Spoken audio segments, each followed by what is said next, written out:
Magandang araw mga kamangmang, mga kapapa. Tayo po ay magluluto ngayon ng kanin. Ang sukatan po natin na gagawin ay hindi po takal, kung hindi po ang bukong-bukong sa ating kamay. Hanggang bukong-bukong po ang dami ng tubig na ating gagawin. So ayan po, pakukuluan po natin siya sa malakas na apoy. Pagkatapos po, ayan, kumulo na siya. So ang gagawin natin, pahihinaan po natin ng apoy at saka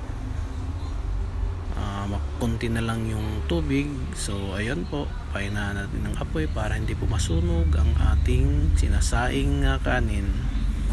At ito na po ang resulta ng ating sinaing na kanin, na ang gamit po nating panukat ay hanggang bukong-bukong po ng natubig sa ating kamay.